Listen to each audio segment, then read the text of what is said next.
Buen día chicos, continuamos el día de hoy con nuestras clases de biología y en esta oportunidad vamos a trabajar con el tema que corresponde a coordinación nerviosa, específicamente en animales, pero principalmente en animales invertebrados, ¿no? En el caso de vertebrados lo vamos a trabajar más adelante, en el caso del sistema nervioso específicamente.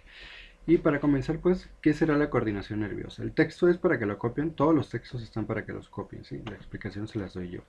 En este caso, recordemos que, por ejemplo, el sistema endocrino, el que se encargaba de producir hormonas, era el que se encargaba al mismo tiempo de controlar las funciones fisiológicas de muchos tejidos del cuerpo, ¿sí? En este caso, las hormonas tenían la capacidad de inducir el crecimiento celular o de inhibirlo en ese caso, es decir, pueden hacer que nosotros crezcamos, que los tejidos se renueven, que haya actividad metabólica, por ejemplo, las hormonas tiroideas, con la tiroxina, que tienen la actividad directamente sobre el metabolismo de los alimentos. Teníamos también hormonas como el glucagón o la insulina, que también están relacionadas al metabolismo, en este caso de los carbohidratos.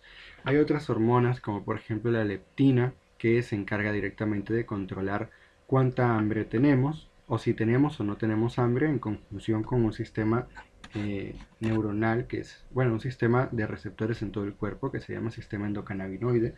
Y así, por ejemplo, tenemos muchos receptores que eran activados por hormonas, ¿bien? Y esos receptores, o más bien el tejido o la célula en la cual se encontraban los receptores, era llamado tejido diana o célula diana. Una particularidad de las hormonas es que ellas eran producidas por glándulas endocrinas específicamente, endocrinas, y eran liberadas al torrente sanguíneo, de tal manera que iban a alcanzar todos los tejidos del cuerpo, pues, pero solamente iban a ejercer su actividad en los que tuvieran los receptores adecuados y pudieran entender la señal o procesarla. En el caso de la coordinación nerviosa es un sistema muy similar en finalidad al sistema endocrino. Sin embargo, aquí se va a manejar unas sustancias distintas. No van a ser hormonas, sino van a ser neurotransmisores. Esos neurotransmisores van a viajar por los nervios y pues más específicamente por las neuronas y van a realizar o a efectuar acciones o van a generar respuestas, bien, siempre frente a un estímulo. La diferencia fundamental entre neurotransmisor y hormona es el método de acción, es decir, la hormona se libera al torrente sanguíneo y actúa sobre aquellas células o tejidos diana que tengan los receptores adecuados. Pero la clave está en que se libera a todo el organismo por el torrente sanguíneo y es producida por glándulas endocrinas. En el caso de los neurotransmisores son sustancias que también van a ejercer una acción en un tejido, sin embargo ellos van a viajar exclusivamente por las neuronas, no van a ser liberados al torrente sanguíneo, con una excepción, bien, que es la adrenalina, que en este caso es producida por la glándula adrenal o las glándulas suprarrenales, son sinónimos, pero la adrenalina también es un neurotransmisor que se encuentra en el cerebro y se llama epinefrina cuando está presente en el cerebro. Pero esa es la única excepción. De resto, todos son producidos por neuronas dentro o fuera del cerebro y son traducidos o más bien ejercen su acción directamente sobre las neuronas. Esas neuronas luego tienen la capacidad de alcanzar una glándula y provocar una respuesta hormonal, pero el neurotransmisor viaja por las neuronas, llega a la glándula y genera una respuesta hormonal. ¿Sí? En el caso de la coordinación nerviosa, ella es un sistema bastante antiguo, mucho más antiguo que el sistema endocrino, es decir, que primero aparecieron los neurotransmisores y los nervios, y luego recién comenzaron a formarse las glándulas y a aparecer las hormonas. En muchos casos, los neurotransmisores y las hormonas son químicamente o en su actividad biológica indistinguibles, es decir, hacen lo mismo. Como les digo, la diferencia está en cómo actúan, es decir, uno viaja por neuronas y ahorita de hecho vamos a ver cómo viajan específicamente y otro solamente lo hace por el torrente sanguíneo. ¿Bien? Algo que también tiene mucho que ver es que la coordinación nerviosa implica corrientes eléctricas, cosa que no necesariamente ocurre con la transmisión, con los sistemas hormonales. ¿Bien?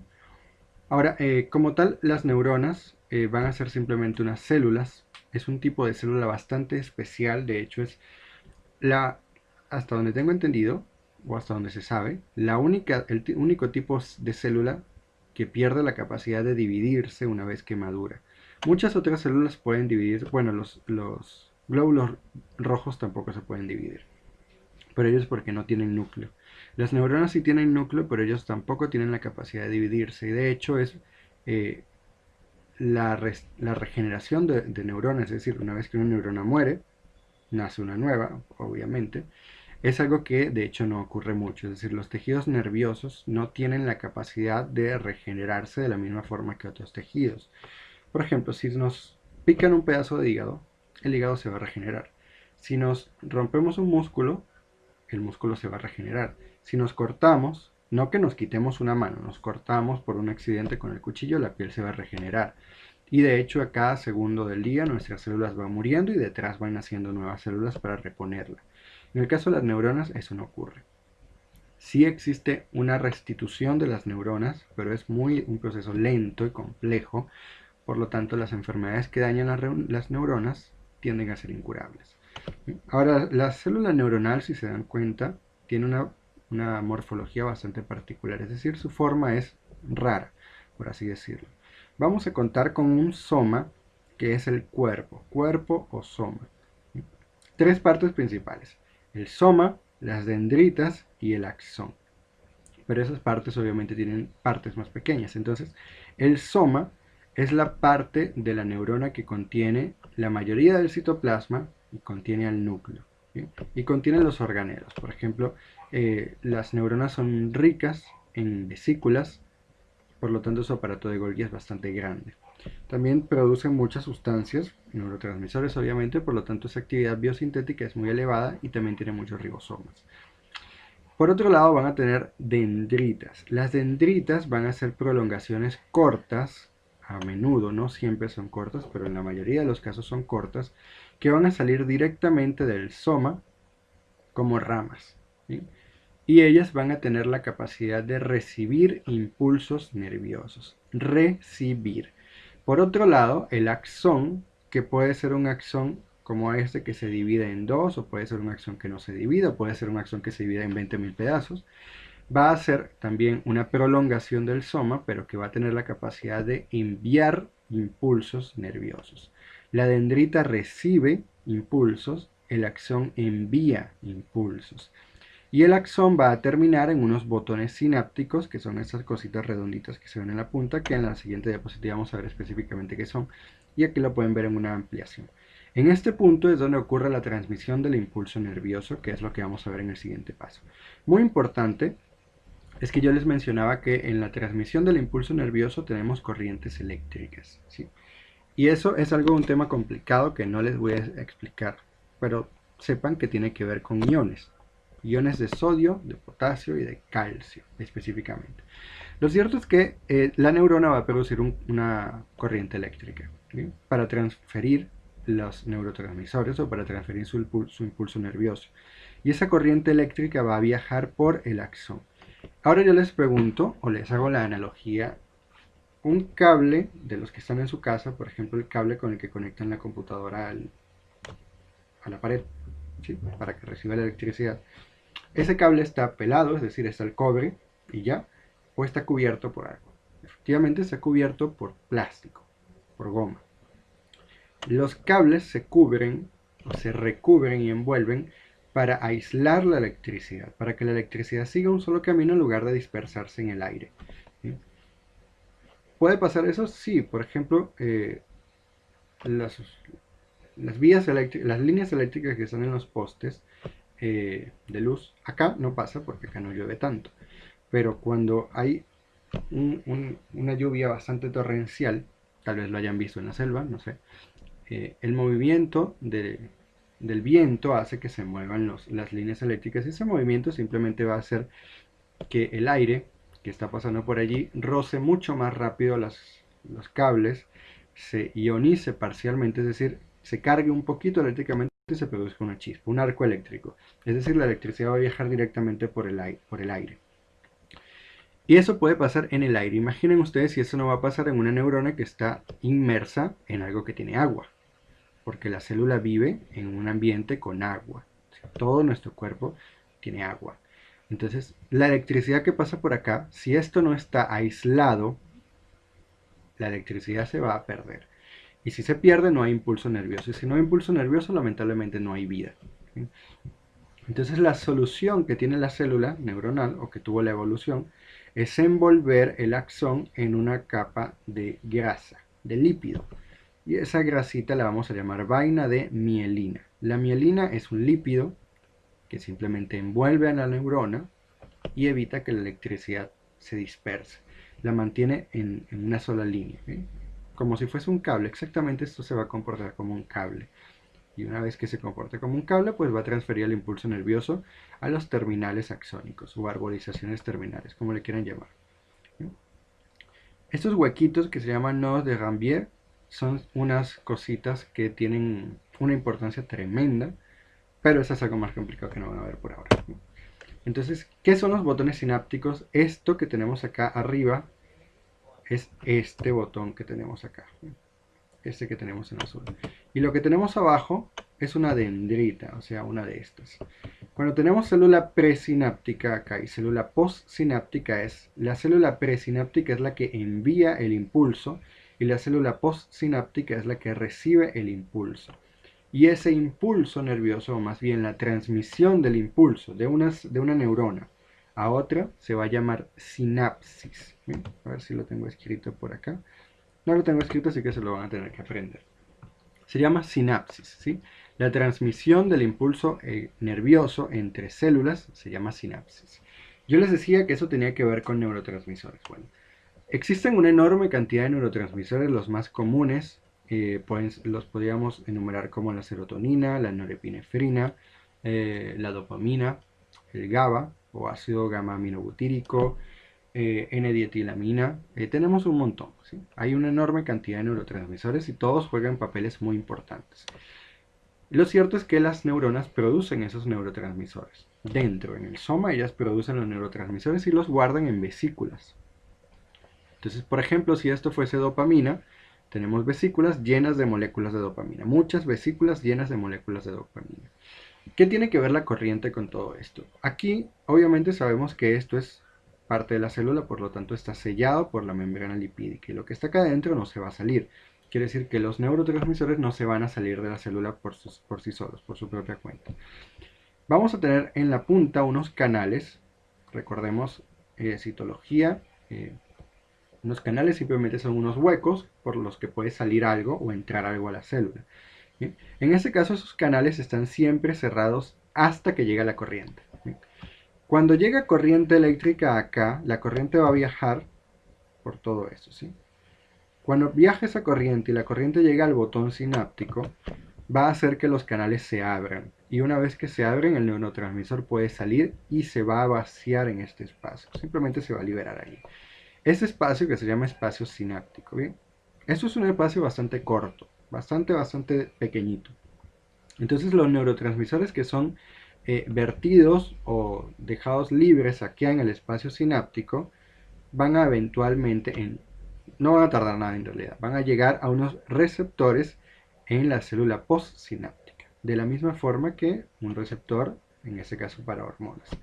Los receptores son bastante específicos también, así como había un receptor específico para la insulina, o un receptor específico para la tirosina, hay un receptor específico para la dopamina y de hecho hay múltiples tipos de receptores para cada tipo de neurotransmisor. De tal forma que, por ejemplo, si hay 200 tipos de receptores para dopamina, la dopamina, un solo neurotransmisor puede hacer 200 funciones distintas. Y eso obviamente le da mucha versatilidad y las células saben aprovechar eso. Entonces, cuando se libera el neurotransmisor y alcanza la célula postsináptica, activa una cascada de procesos que van a hacer que se produzca nuevamente corriente, que esa corriente, estamos acá, aquí llegaron los neurotransmisores, se inicia el impulso nervioso otra vez y comienza a viajar electricidad hasta que llega acá y se repite todo el proceso. Ahora, ¿para qué es ese proceso? Bueno, resulta que la coordinación nerviosa, o más bien el sistema nervioso, tiene la capacidad de coordinar procesos internos y externos. ¿Cómo se entera de lo que está pasando? Con receptores. Los receptores son simplemente terminaciones nerviosas especializadas en detectar estímulos. Estímulo es algo que está pasando fuera de la célula y la célula es capaz de interpretarlo. ¿Sí? Por ejemplo, tenemos estímulos internos como pH, cantidad de dióxido de carbono, cantidad de oxígeno en la sangre, temperatura interna. Por ejemplo, si ustedes dejan de respirar por 40 segundos, van a sentir una necesidad enorme de respirar y no van a poder aguantar mucho, es decir, o se desmayan y respiran desmayados, o tienen obligatoriamente que volver a respirar por la desesperación. Eso es porque en nuestras células, específicamente en las células endoteliales, o sea, las células de los vasos sanguíneos, hay receptores internos que detectan la cantidad de oxígeno y la cantidad de dióxido de carbono. Cuando hay mucho dióxido de carbono, o por el contrario, cuando hay muy poco oxígeno, se va a desencadenar un impulso nervioso. ¿Por qué? Porque el receptor específico, que es un quimioreceptor, sí, quimioreceptor, receptor químico, va a detectar, hay mucho dióxido de carbono, es veneno, nos vamos a morir, ¿qué hacemos? Y detecta eso, que es su estímulo, y lo va a transferir por impulsos nerviosos de esta forma hasta que al final llegue al cerebro. Una vez que llega al cerebro, que es el centro nervioso, va a procesar esos estímulos y va a generar una respuesta. Digamos que la señal de que hay mucho dióxido de carbono llega al cerebro y el cerebro desencadena una respuesta que va a ser enviada a quién, a los pulmones en este caso, ¿no? Obviamente la va a enviar también por esta vía. Todo lo va a hacer por nervios. Cuando realiza esa respuesta y llega a los pulmones, los va a obligar a respirar. ¿Para qué? Para que nosotros respiremos. También tenemos, eso es un impulso interno, es decir, un interoreceptor, un receptor interno. Pero ¿qué pasa también con los estímulos externos? Digamos que este señor está viendo un vaso con agua y él quiere tomarse ese vaso con agua. El estímulo, o con gaseosa, o con lo que sea. El estímulo es el vaso, con el líquido. Y él quiere realizar algo. Lo cierto es que primero él va a ver que eso está acá. ¿Sí? Él no va a querer tomarlo si no ha visto que está allí o si no sabe que está allí. Entonces, él va a recibir el estímulo visual. Ese estímulo visual va a ser transferido por el nervio óptico al cerebro. El cerebro lo va a procesar, en este caso sería una decisión consciente, voluntaria, va a generar una respuesta que va a viajar al músculo y va a hacer que coja el vaso, lo tome y se lo beba. Bueno, se beba lo que está dentro del vaso. Eso sería un impulso, un estímulo externo más que interno y por lo tanto estaríamos hablando de exteroreceptores.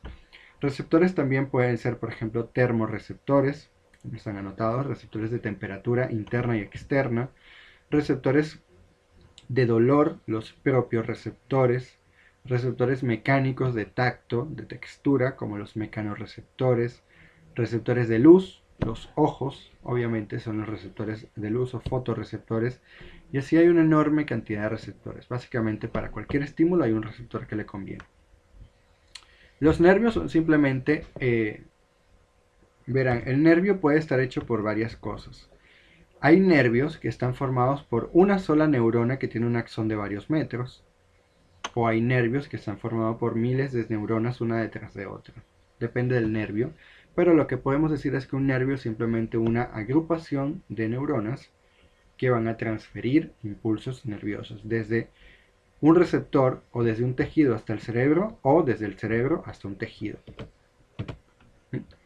Y las terminaciones nerviosas, pues simplemente las efectoras en este caso, van a ser las que inervan el tejido que va a generar la respuesta. Es decir, los receptores están donde se recibe el estímulo y las células o terminaciones nerviosas efectoras son las que efectúan la respuesta.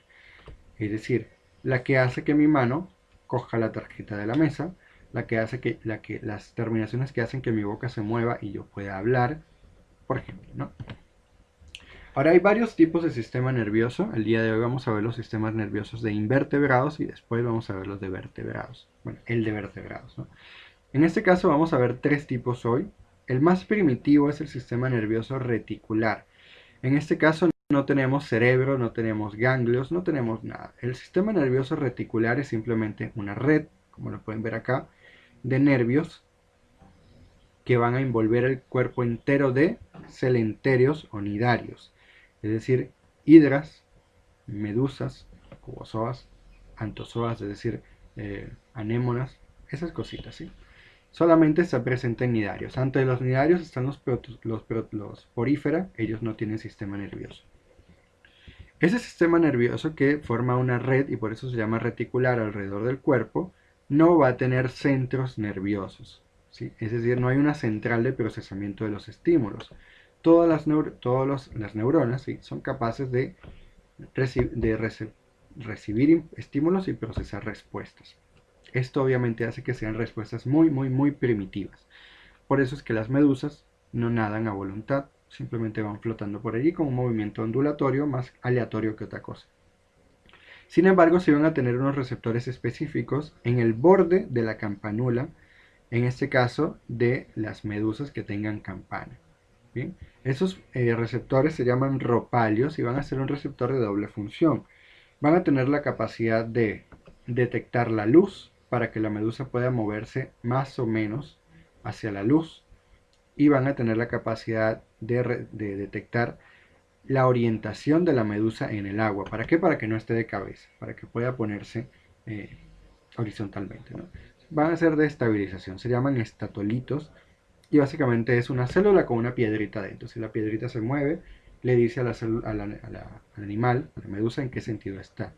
Y para que no crean que eso es muy primitivo, nuestros oídos hacen exactamente lo mismo. ¿Eh? También ellos van a tener en los tentáculos unas células especiales que se llaman nidocitos, que ya las habíamos visto anteriormente cuando vimos el tema de animales. Los nidocitos son células urticantes, o sea, inyectan veneno, pero los nidocitos tienen mecanorreceptores especiales. El nidocito dentro tiene un resorte y tiene un receptor mecánico. Cuando el receptor mecánico detecta presión de una víctima o de una presa o de un niño incauto que la tocó en la playa, abre el nidocito y le inyecta el veneno a la piel. Miles de nidocitos se activan al mismo tiempo.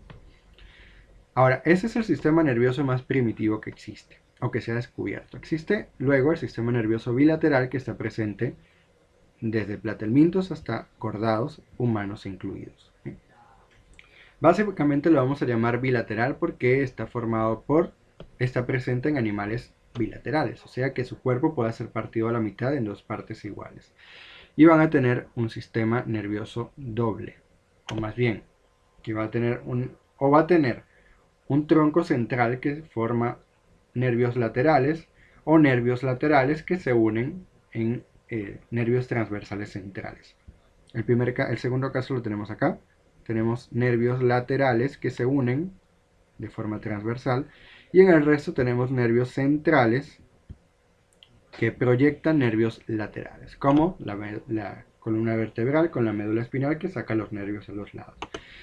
Uno por uno, los platelmintes, por ejemplo, son los primeros animales con un sistema nervioso y cefalización.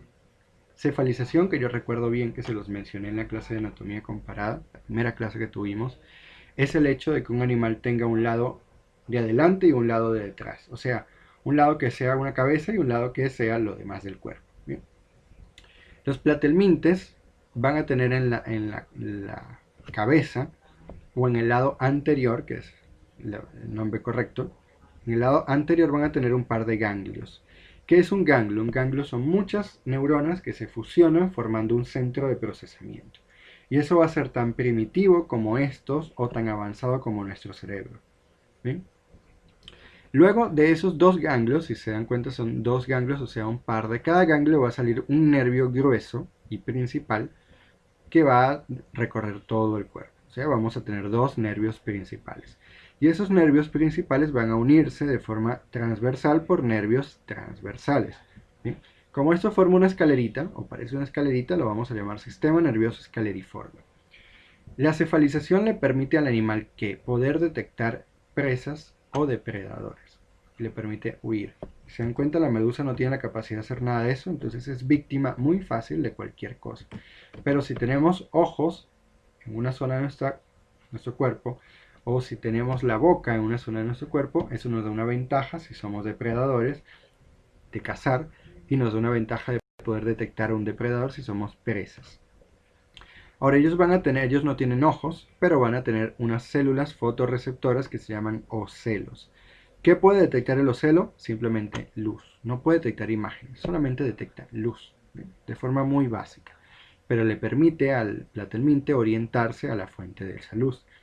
Y van a tener también quimiorreceptores, que se llaman atrios, que van a ser capaces de detectar pues pH, salinidad, condiciones químicas del ambiente en el que están.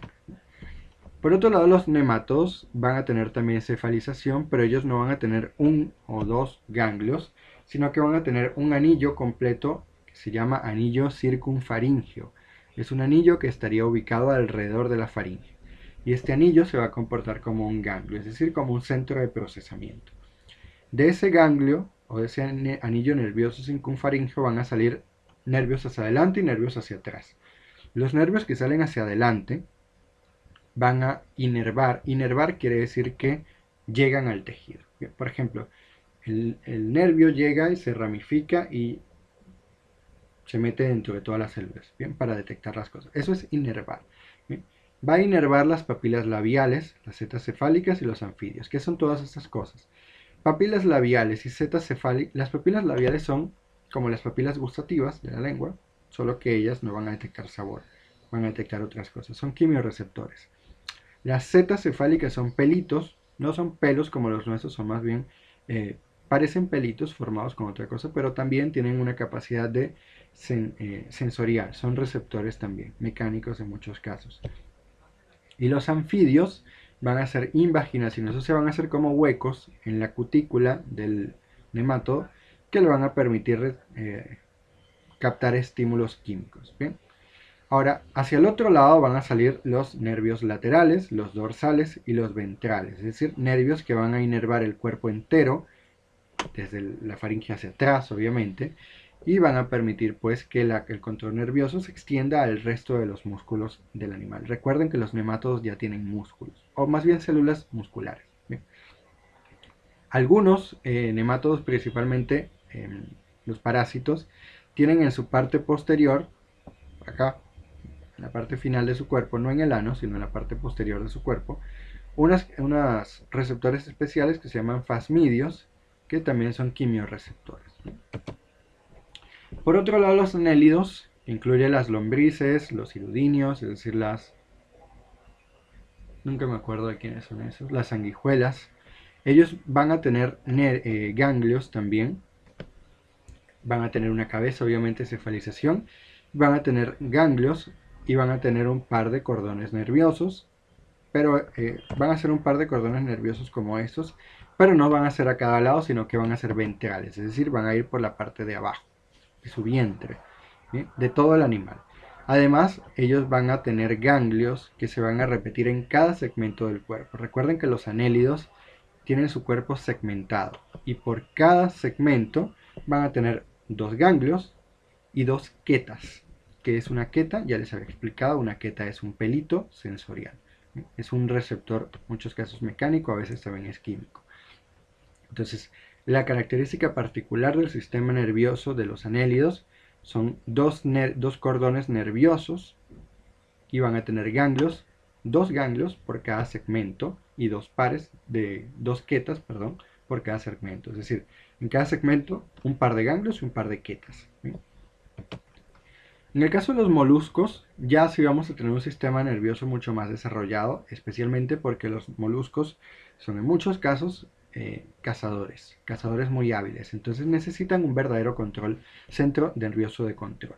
En el caso mm, de los gasterópodos, es decir, los caracoles de agua, marinos o de tierra, como sea, con o sin concha, ellos van a presentar un montón de ganglios. Van a tener unos ganglios bucales que van a estar en torno a la boca, tener unos ganglios cerebroides que van a ser como unos centros de control. La diferencia es que estos ganglios son un poquito más grandes que los demás y van a procesar las señales de todo el cuerpo. Si se dan cuenta, la posición de los ganglios cerebroides es de tal manera que pueden recibir y enviar señales al resto de los ganglios del cuerpo. O sea, son una forma primitiva de centro de control.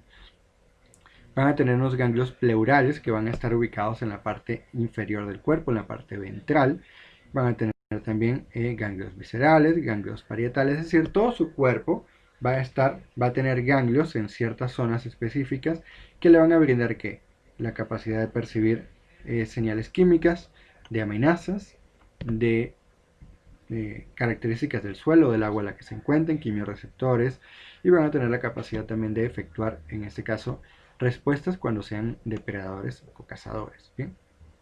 En el caso de ellos, van a tener una peculiaridad, y es que los moluscos tienen un proceso que se llama torsión, es decir, ellos están enrollados dentro de su concha, por lo tanto su cuerpo gira 180 grados. Es decir, este es el cuerpo normal y el cuerpo de un caracol es así. Y su ano está sobre su cabeza, dando media vuelta, o sea, dando una vuelta completa. Entonces ese proceso lo que hace es que los nervios queden todos dobladitos, contorsionados. Ellos también van a presentar pues unas estructuras que se llaman osfradios, que es un tejido quimiosensible, como lo dice acá. Ese tejido quimiosensible va a estar en la cavidad del manto, es decir, en la parte de atrás, por donde está el manto del caracol. Recuerden que el manto es un espacio que queda entre la concha y el resto de la piel. Y va a tener, pues, como es un quimioreceptor, va a tener la capacidad de percibir concentraciones de sustancias químicas en el ambiente. Ahora, los moluscos cefalópodos, es decir, los calamares, sepias y pulpos, van a tener un ganglio cerebral. ¿Bien? Los ganglios cerebroideos que tenemos acá van a ser muchísimo más desarrollados en el caso de los cefalópodos y le van a brindar la capacidad de tener algo parecido a la inteligencia. ¿Por qué? Porque tienen un verdadero centro de control que integra y procesa todas las señales de estímulos que se perciben en todo el cuerpo y produce respuestas que también son para todo el cuerpo. Ellos también van a tener unos nervios muy gruesos, de hecho los nervios más gruesos que se conocen, o las células nerviosas más grandes que se conocen son en calamares gigantes, obviamente por su tamaño. Y esos nervios van a llegar por la cabeza y también a todos los tentáculos. En el caso de los cefalópodos y los gasterópodos, ellos ya tienen ojos, es decir, van a tener receptores, fotorreceptores que van a ser capaces de formar imágenes. No con muchísima definición, pero presentan ojos capaces de captar imágenes o producir imágenes. Y también presentan ocelos. ¿Bien? Ahora, los insectos van a tener también un sistema de ganglios un poquito más desarrollado, es un sistema bilateral también, y ellos van a tener ganglios que llegan a todo el cuerpo, pero además ese número de ganglios va a estar ubicado de forma estratégica en las tres partes del cuerpo. El cuerpo de un insecto está dividido en una cabeza, en un tórax y en el abdomen. En la cabeza van a tener un par de ganglios cerebrales. En este caso, esos ganglios cerebrales van a ser como un centro de control, también un centro nervioso. Sin embargo, va a tener ganglios más pequeños, 3 pares de esos ganglios en el tórax, 1, 2, 4 y 6, en el protórax, mesotórax y metatórax. Y en el abdomen van a tener también sus 3 pares, su enorme cantidad de pares de ganglios. Cada una de estas bolitas es un par, quiere decir que hay 3, 6, 8 ganglios acá. Hay 3 acá y hay 2 acá. ¿Bien? Esos ganglios cerebrales están parcialmente fusionados, justamente de tal manera que tengan mayor capacidad de procesamiento y respuesta. Ahora, los insectos tienen una particularidad y es que ellos están en muchos casos cubiertos de receptores. Los pelos de las patas son mecanorreceptores, en el caso de las moscas también son quimiorreceptores capaces de detectar la comida. ¿Bien? Quiere decir que las patas de las moscas pueden probar la comida, más o menos. ¿Bien? Obviamente también tienen sus receptores en las antenas muy sensibles y sus ojos son particulares en que son ojos compuestos, es decir, van a tener unidades individuales llamadas omatidios y cada omatidio es como un ojo. Cada omatidio forma una imagen y la imagen que ve el insecto es un mosaico, o sea, es como 1000 millones de fotitos una al lado de la otra. Y por último tenemos el sistema nervioso radial, que es el que está presente exclusivamente en los equinodermos, es decir, estrellas de mar, lirios de mar y erizos de mar y otros parecidos. Y va a estar formado ¿por qué? Por un anillo nervioso periesofágico. ¿Por qué periesofágico? Porque aquí está la boca y él va a estar alrededor de la boca y del esófago. Y de ese anillo van a salir tantos tantas ramas nerviosas como brazos tenga el animal. Si es una estrella de 5 brazos, van a salir 5 nervios. Si es una estrella de 15, van a salir 15 nervios. Recuerden que las estrellas siempre tienen brazos que son múltiplos de 5, o sea, puede tener 5, 10, 15, 20, 25, 30 y así. Entonces va a tener esos nervios que van a llegar, van a ser como unos troncos nerviosos que van a inervar cada brazo, y de cada nervio principal van a salir nervios transversales que van a llegar hasta la piel y van a servir de receptores. ¿Bien?